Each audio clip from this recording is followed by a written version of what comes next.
오늘 하나님께서 우리에게 주시는 말씀은 로마서 8장 1절로 9절에 있는 말씀입니다. 로마서 8장, 제가 가진 성경으로는 신약성경 248페이지에 있는 말씀입니다. 로마서 8장 1절 말씀부터 봉독합니다.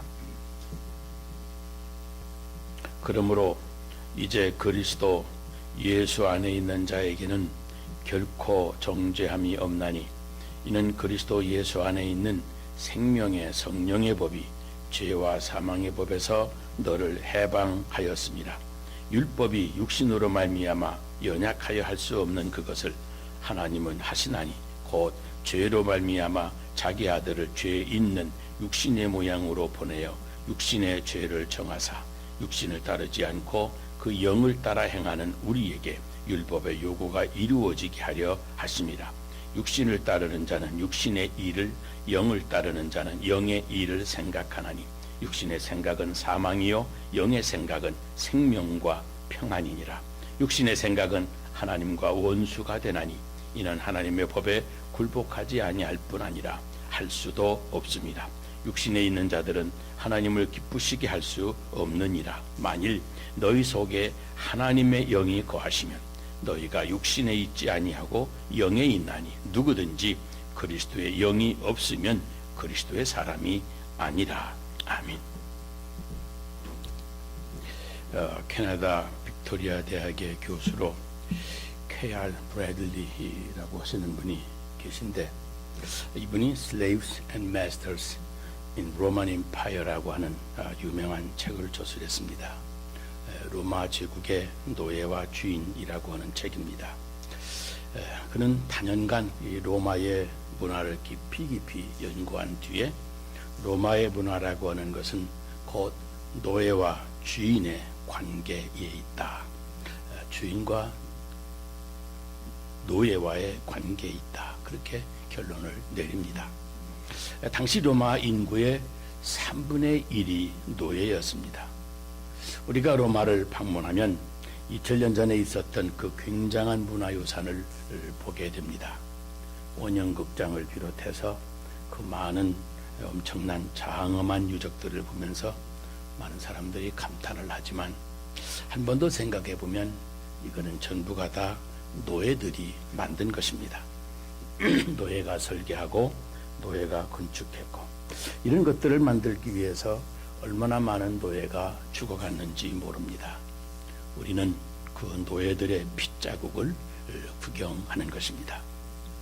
인류가 무엇을 건설했다 하고만 볼 게 아니라 얼마나 많은 사람을 죽였나 하는 그 처참한 모습을 우리는 절대로 잊어서는 안 됩니다. 그 노예와 주인의 관계라고 하는 것은 그 fides obscum이라고 이 두 마디로 요약하는데, 말하자면 충성과 복종, 오직 충성과 복종, 그것이었습니다. 근데 저들은 말할 수 없는 비인간적인 대우를 받았습니다. 심지어는 철학자들의 글 속에서도 이런 표현이 나오는데, 그들은 노예와 당나귀와 같았다 그랬습니다. 그런데 당나귀는 내 말을 못 알아듣고 노예는 말을 알아듣는다 그랬습니다. 그렇게까지 비하시켜서 말을 했습니다. 우리는 보기가 민망해서 저 그림이라든지 영화로 나올 때 보면 간단하게 그 치부를 옷을 입혀서 나오게 하지만 원래 노예들은 옷도 없었습니다. 신발도 없고 옷도 없이 그렇게 일을 시키고, 그리고 집이라고는 그저 그 움막 같은 데서 외양간처럼 만들어 놓고 지푸라기를 넣어 주었습니다. 거기서 그대로 자야 했고, 노예가 서로 말을 하면 거기서 또 문제가 생기니까 일체 말도 못하게 했습니다. 듣기만 하고 말을 못하게. 그래서 말을 아예 못 배워서 그냥 응응응 뭐 이런 식으로 그렇게 했다고 그럽니다. 동물처럼 말도 언어까지도 다 빼앗아 버린 겁니다. 오직 그들에게 충성과 복종, 이것만 요구했습니다. 그래서 그 같은 로마의 문명을 이루게 되었다라고 하는 것입니다. 말을 안 듣던가 하게 되면 뭐 체형을 가하는 거나 죽이거나 팔아먹든가 정고약한 노예라고 하면 일벌백계로 길거리에 세워서 십자가에 못 박아 죽였습니다. 수많은 사람들을 십자가에 못 박아 죽인 겁니다. 그들의 지식도, 그들의 건강도, 그들의 정조도, 그들의 도덕성도 다 그 주인의 것이고, 심지어 그들의 생명까지도 주인의 것이었습니다. 노예를 죽이는 것은 살인죄가 아니었습니다. 마음대로 주인이 죽일 수도 있고 살릴 수도 있기 때문입니다. 이것이 그 당시 노예입니다. 뭐 생각하면 상상할 수 없을 만큼 끔찍한 일이었습니다.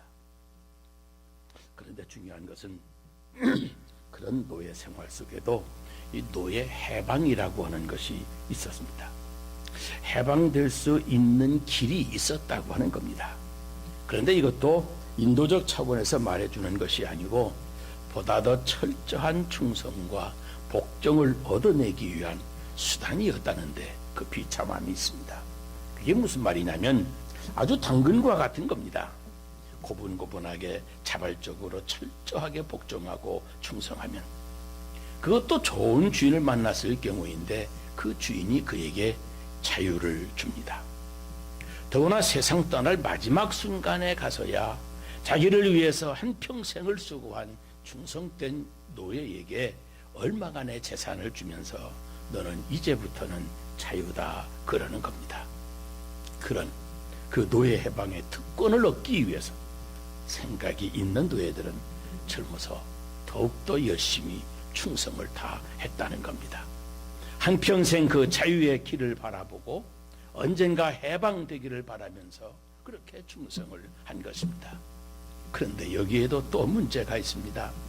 이렇게 수십 년 동안 노예 생활을 하면서 잘 길들여진 노예, 완전히 문화화 되어버린 노예, 이 노예가 이제 해방이 되었습니다. 그래서 자유의 몸이 되었는데, 그런데 문제는 그가 절대로 자립할 수가 없었다는 겁니다. 평생을 오로지 충성과 복종만 해왔기 때문에 누군가가 뭐라고 명령해주고 결정해주지 아니하면 스스로는 아무것도 할 수가 없는 그런 사람이 되었다는 겁니다. 아무 생각이 없는 겁니다.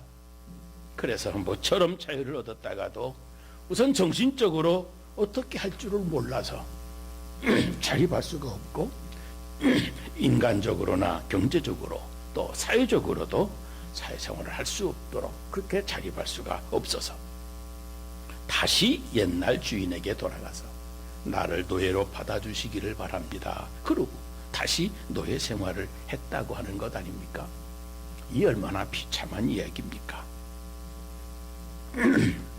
그 속에 해방되었다 하더라도 여전히 노예 근성만 남아 있어서 진정 자유인이 아니었다고 하는 겁니다. 그래서 자기도 괴롭고 많은 사람들을 말할 수 없이 불행하게 만들었습니다. 여러분, 오늘 본문에 보면 이런 인간의 노예 상태를 아주 간단하게 고발하고 있습니다. 죄와 사망의 법에 매여 있다라고 하는 표현입니다. 죄와 사망의 법에 매여 있다. 죄와 사망의 법에 매여서 헤어나오지 못하고 있는 인간상을 설명해 주고 있는 것입니다. 비참하게도 도덕적으로 종교적으로 죄와 사망의 노예가 되어 있다는 겁니다. 유명한 말이 하나 있습니다. 여러분 잘 들어보세요. 가난한 자는 자유인이 아니다. 이게 루즈벨트 대통령의 말입니다. 가난한 자는 자유인이 아니다. 보세요. 가난한 자는 자유인이 정말 아닙니다. 아무리 자유하고 싶지만 가난하다 보니 이 소중한 자유를 반납해버리고 결국은 가진 자에게 이 가난한 자는 얻어먹을 수밖에 없지 않겠습니까? 그리고 보면 무식한 자도 자유인이 아닙니다. 모르니까 유식한 자에게 매여 살 수밖에 없는 겁니다. 더 중요한 것은 죄인도 자유인이 아닙니다. 요한복음 8장 34절의 말씀대로 죄를 짓는 자마다 죄의 종이다, 죄의 노예다 라고 말을 합니다. 죄를 짓고 회개하지 아니할 때 내가 회개하지 아니한 그 죄가 그 마음을 주장하고 다스리고 있기 때문에 그 죄의 저주 의식에 매여서 그 가책과 그 의식에 매여 살게 되어지는 겁니다. 중요한 것은 다시 죄를 지을 수밖에 없는 그런 노예 상태로 살아가게 되어지는 겁니다. 어느 사이에 거듭거듭 죄를 지을 수밖에 없는 그런 상황 속에 끌려 들어가게 된다는 말씀입니다. 이게 죄의 노예입니다. 실존주의 철학자였던 사르트르라고 하는 사람, 인간에게 4가지 자유가 있다, 그렇게 말을 합니다. 먼저는 투기적인 자유입니다. 이건 과거로부터 완전히 벗어나서 미래를 향해서 자기 운명을 던져버릴 수 있는 그런 자유, 아주 통쾌한 자유입니다. 우리가 과거를 잊어버리고 새 출발한다고 하지만 사실 과거에서 자유롭게 산다고 하는 것 쉬운 것이 아닙니다. 과거로부터 완전히 벗어난 자유인이 여러분 사실 어디 있습니까? 하나의 이상적인 표현일 뿐입니다. 또 하나는 선택의 자유입니다. 여러분 얼마나 넓은 선택의 영역을 지니고 살아가고 있습니까? 흔히 말하는 대로 영어에서 I have no choice라고 말을 합니다. 선택이 없단 말이죠. 선택의 여지가 없다고 하는 것, 그 순간 자기가 노예라고 하는 사실을 시인하는 것입니다. 언제나 우리는 선택의 여유를 가지고 삽니다. 그리고 내가 내 마음으로 선택하는 겁니다. 현재적으로 선택하는 겁니다. 혹 간혹 그런 분들이 있습니다. 결혼을 해가지고 결혼 생활을 하면서도 그저 할 수만 있으면 이 사람하고 안 살았으면 좋겠다. 그러나 어찌할 수가 없지. 그리고 어찌할 수가 없어서 살아가는 겁니다. 그야말로 이거 뭐 내 팔자거니 하고 사는 것이지. 근데 그리고 보면 그건 자유인이 아닌 겁니다. 그 팔자에 매여 사는 노예 아니겠습니까? 유행가 가사처럼 죽었다 다시 태어나도 내가 당신의 아내가 되겠소. 그럴 때 그게 바로 자유인입니다. 여러분 그렇지 않습니까?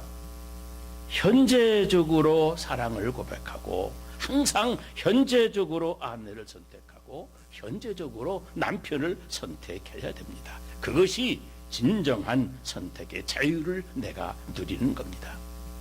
또 하나는 선택에 대한 책임을 질 줄 알아야 됩니다. 내가 선택했으니 이 선택에 대한 책임을 지는 그런 자유인이어야 한다는 말입니다. 어정쩡하게 선택을 해놓고 책임을 안 지겠다고 하는 이 책임 없는 사람은 사실은 자유인이 아닙니다. 내가 선택한 것에 대한 책임을 내가 충분히 그것도 기쁨으로 책임을 져야만 됩니다. 그 사람이 진정 자유인이요. 또 하나는 뿐만 아니라 연대성을 함께 생각할 수 있어야 됩니다. 다시 말해서 내가 자유하면서 다른 사람에게도 자유를 속박하지 않고 보장을 해 줘야만 됩니다. 그 자유라야 참 자유인 아니겠습니까?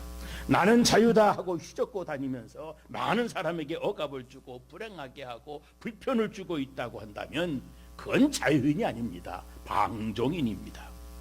이런 말이 있지 않습니까? 명예욕과 지위욕과 물욕 이것만 극복할 수 있으면 인생의 달인이 된다 그럽니다. 그렇습니다. 이 지위욕이라고 하는 것, 정치욕이라고 하는 것, 이거 정말 대단한 겁니다. 근데 우리 한국의 자유관 이 국회의원에 한번 출마했던 사람은 죽기 전에는 그 욕심을 버리지를 못합니다. 이게 아편보다도 더하다고 합니다. 정치라는 것, 이거 물 한 번 먹으면 평생 헤어나오지를 못합니다. 그 정치 욕망의 노예가 되어가지고 인생이 처절해지는 사람 여러분 얼마나 많습니까?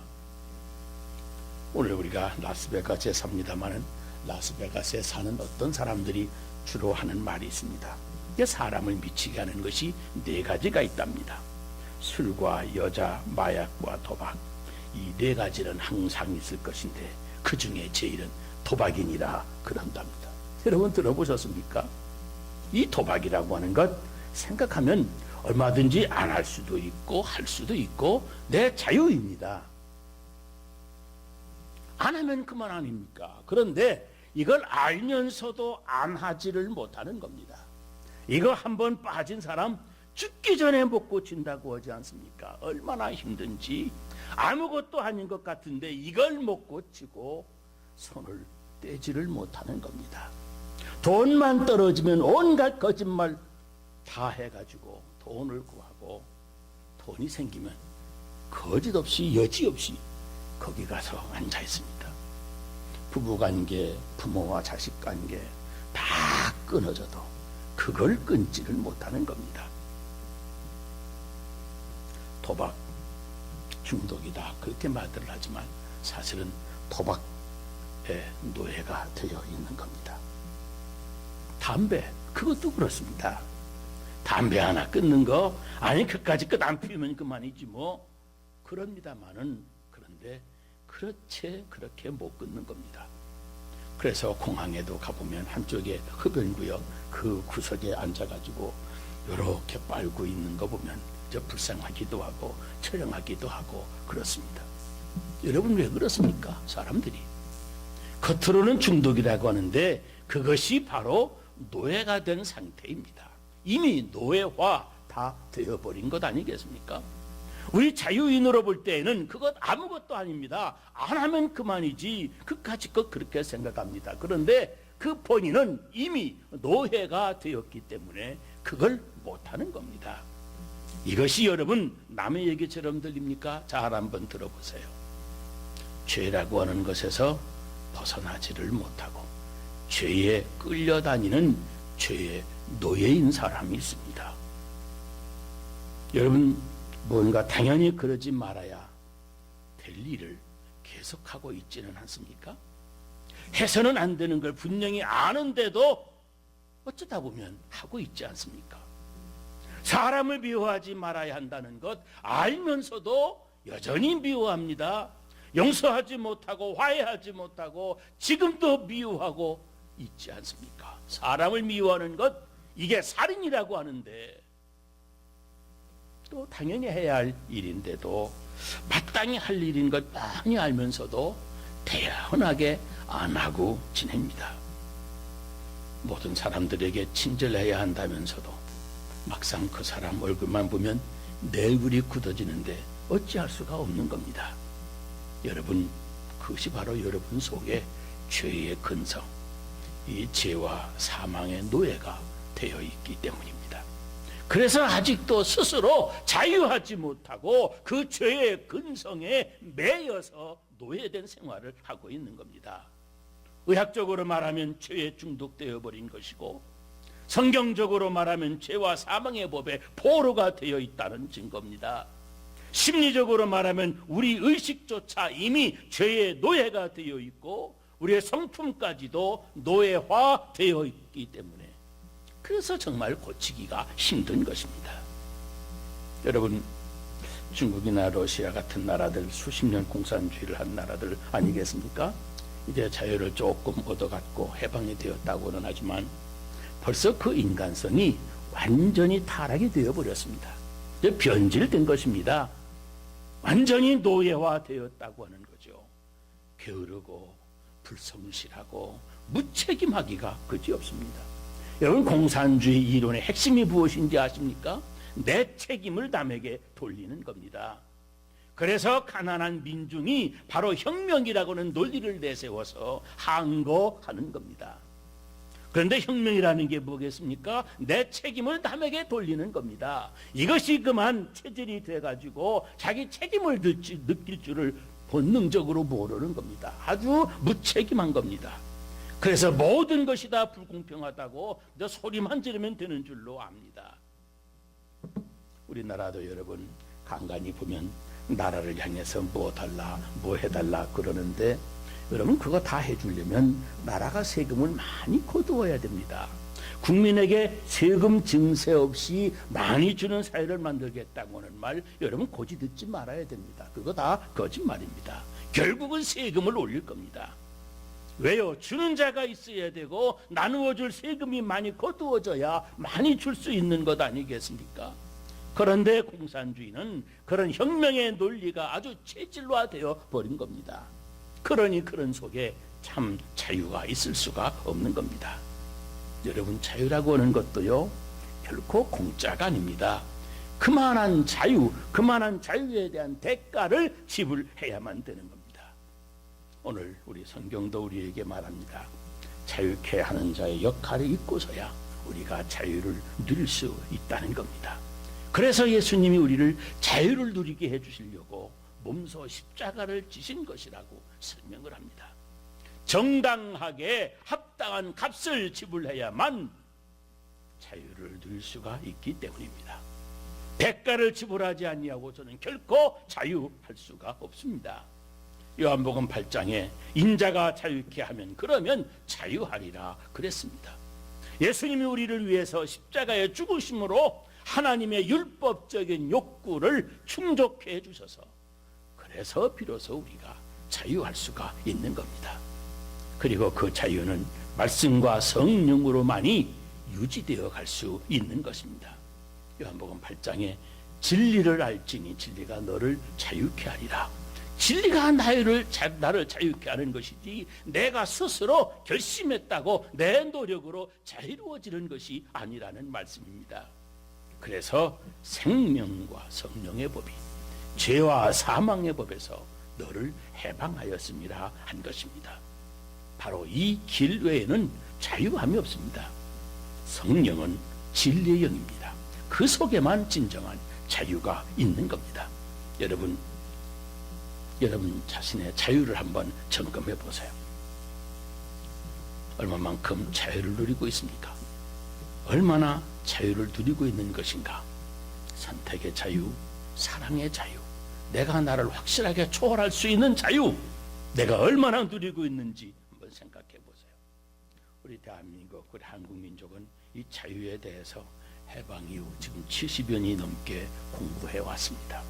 정치적으로 자유로운 세상을 만들자고 자유당을 만들어 보기도 하고, 경제적으로 자유를 누려보자고 잘 살아보세 외쳐보기도 하고, 심지어 우리는 더 나은 삶을 찾아 자유의 나라 미국까지 날아온 것 아니겠습니까? 그런데 여러분, 지금 얼마나 자유를 누리고 있느냐 하는 겁니다. 얼마나 경제적인 자유를 누리고 얼마나 정치적인 자유를 누리고 있는가 중요합니다. 내가 나를 이기는 확실한 자유를 누리고 있어야 될 겁니다. 여러분, 죄와 사망의 법에서 자유하기 전에는 자유는 사실 어느 곳에도 없는 겁니다. 권력의 보좌에 앉았어도 자유인이 아니고, 부자라고 자유인이 아닙니다.